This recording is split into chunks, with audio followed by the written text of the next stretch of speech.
histoire d'en dire plus.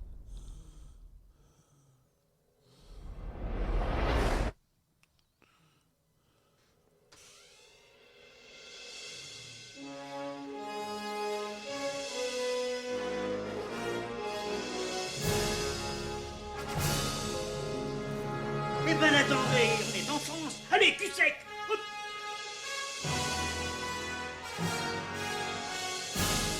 Personne ne veut le croire et pourtant c'est vrai, ils existent, ils sont là, Tarnatata.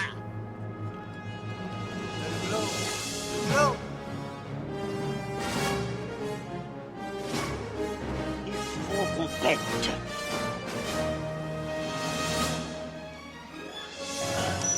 Voyons, circuit branché, correcteur temporel temporisé.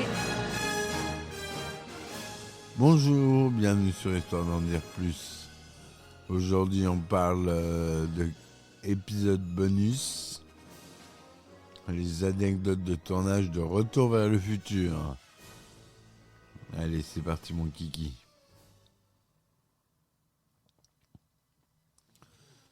Alors, les anecdotes de tournage... Je change de casque, excusez-moi. Voilà, je mets mon autre casque. C'est mieux. Donc, quelques anecdotes de tournage et des films Retour vers le futur. Le directeur d'Universal Pictures, Sidney Sheinberg, n'aimait pas le titre Retour vers le futur. Selon lui, personne n'irait voir le film avec futur dans le titre. Il a donc envoyé une note à Zemeckis lui disant que le titre devait être changé en Spaceman from Pluto, ou l'homme de l'espace qui venait de Pluton, pour faire un lien avec le moment où Marty se fait passer pour un extraterrestre aux yeux de son père. Il a également suggéré d'autres changements, comme le remplacement de la fameuse réplique de Marty devant le lit de son père. Je suis Dark Vador de la planète Vulcain, en je suis un astronaute de Pluton.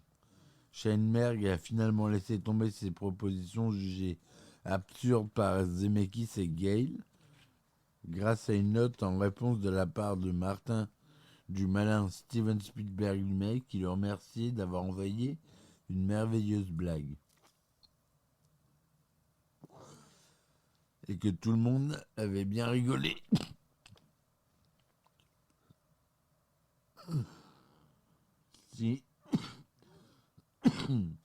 Si Sheinberg, trop fier qu'il était sérieux, a cédé et a laissé le film conserver son titre. Cependant, certaines des suggestions du changement de Sidney Sheinberg ont bien été prises en compte. Par exemple, c'est à lui qu'on doit le changement du nom du professeur Brown en Doug Brown, ou encore le prénom initial de la mère de Marty, Suzy ou Eileen, en Lorraine, qui est le prénom de la femme de Sheinberg. Sa femme Lorraine est l'actrice qui jouait le rôle d'Hélène Brody dans Les Dents de la Mer en 1975. Enfin, il fallait changer l'animal de compagnie de Doc, qui était initialement un chimpanzé, en un chien. Vous voyez comme quoi ça tient à rien. Hein.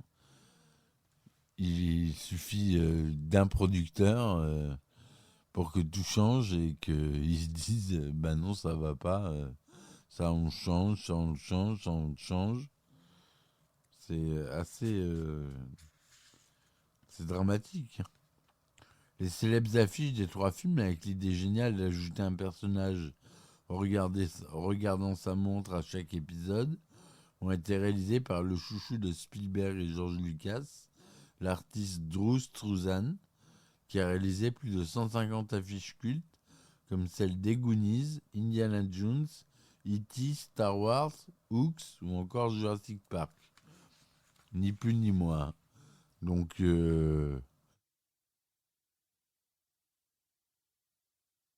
c'est pas rien. Hein. C'est pas n'importe qui. C'est un artiste très célèbre. Moi, j'ai la chance d'avoir la réplique de l'affiche du 2.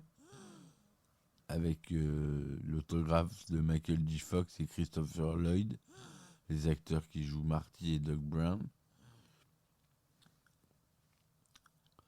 en signature sur le tableau. Mais je vous dirai pas où j'habite. Avant Michael J. Fox, qui était souhaité mais n'était pas disponible car engagé sur le tournage d'une série télévisée, c'est l'acteur Eric Stoltz qui avait été pris pour jouer Marty McFly. Mais au bout de 6 semaines de tournage et 45 minutes de rush, une réunion de crise a eu lieu. Scénaristes, producteurs et réalisateurs se sont rendus compte que l'acteur ne parvenait pas à rendre le ton comique qu'ils avaient envisagé pour le rôle au moment de son écriture. En effet, Eric Stoltz rendait le rôle de Marty trop dramatique et jouait le personnage sur un ton trop grave. Ils ont alors décidé de l'écarter et on est négocié avec les réalisateurs de la série télévisée que tournait Michael J. Fox pour pouvoir la voir dans le film. Le producteur de la série en question avait déjà refusé une première fois que l'acteur quitte la série pour tourner le film et avait même dit à Gale et Zemeckis qu'il ne montrait pas le scénario à Michael J. Fox de peur que ce dernier lui en veuille toute sa vie de l'avoir empêché de tourner dans un film avec un scénario aussi excellent. Mais la deuxième fois, il accepta que Michael J. Fox tourne le film à condition qu'il ne délaisse pas la série. Lorsque Zemeckis a dû annoncer à Stoltz qu'il le renvoyait, il a écrit cela comme la rencontre la plus difficile qu'il ait eu à faire de sa vie. Il dit « J'ai brisé le cœur de Stoltz ». Bah oui, hein. Quand on se fait renvoyer d'un si grand film, ça fait un peu mal, hein. C'est normal.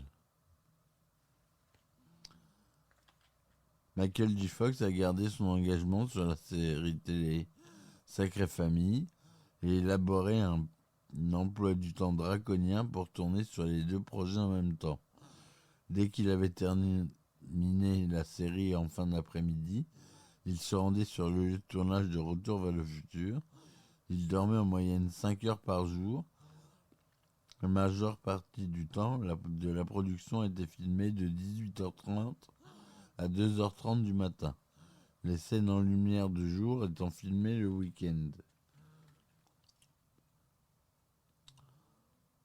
Il raconte que la grande production autour du film de science-fiction l'a un peu intimidé au départ et que pour le premier jour de travail, il s'est retrouvé sortant d'une DeLorean vêtu d'une combinaison spatiale jaune dans une grange pleine de fumée et de poules hypnotisées. Au bout d'un moment, il a appris à se détendre et à profiter de toute l'agitation autour de lui.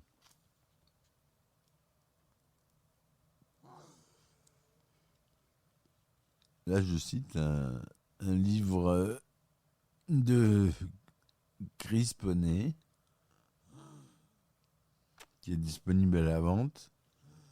Je ne citerai pas toutes les anecdotes qu'il a fait autour du film, mais j'en piocherai quelques-unes pour faire des petits épisodes de temps en temps.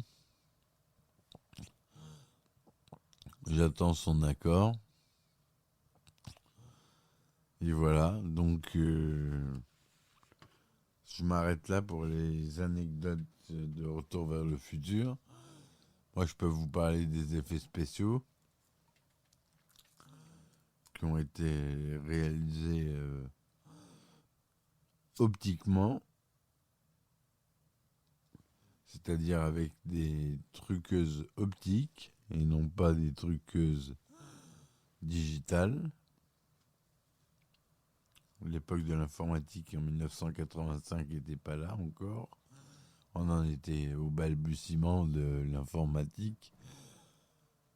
Il y avait déjà quelques courts-métrages en 3D qui étaient sortis, mais il était hors de question de l'utiliser pour un film, à part dans le 2, pour la scène du requin, où c'est Jaws, donc quand on voit imprimer Jaws 16 ou 17, je crois.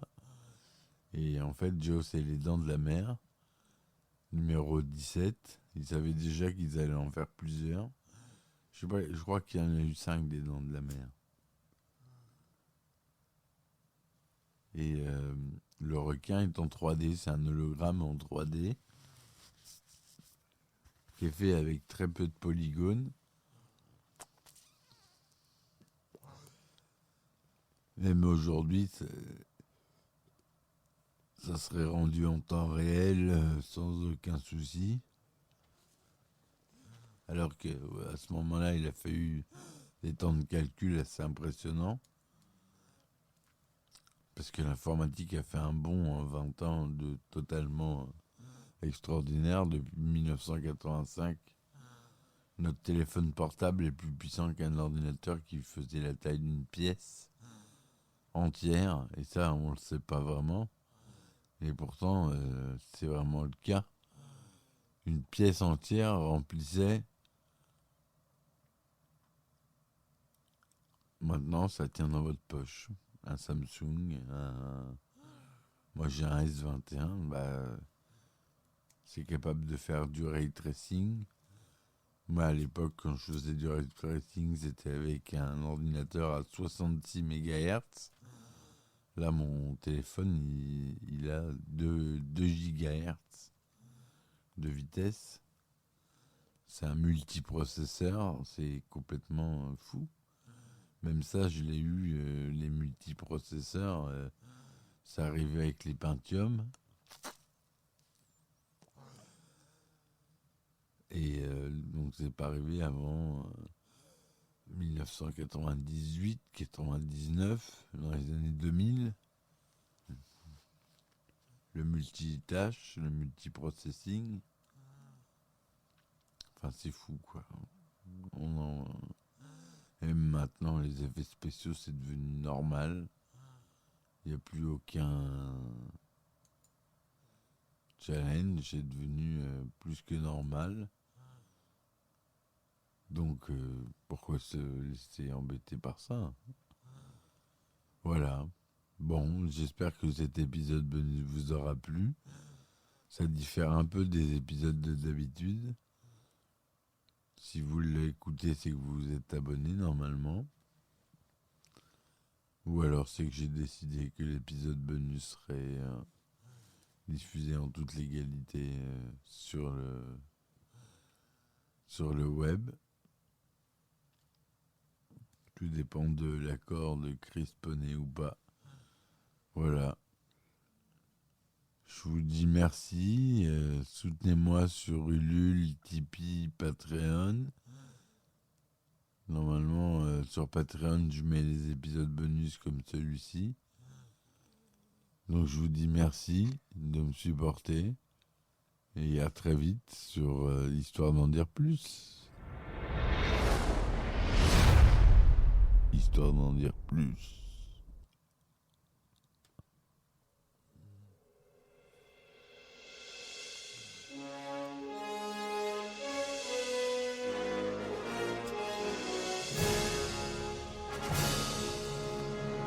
Eh ben attendez, on est en France. Allez, cul sec. Hop.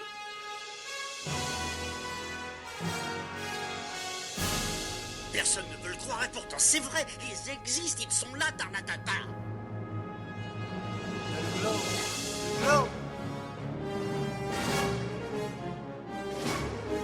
Il faut qu'on pète.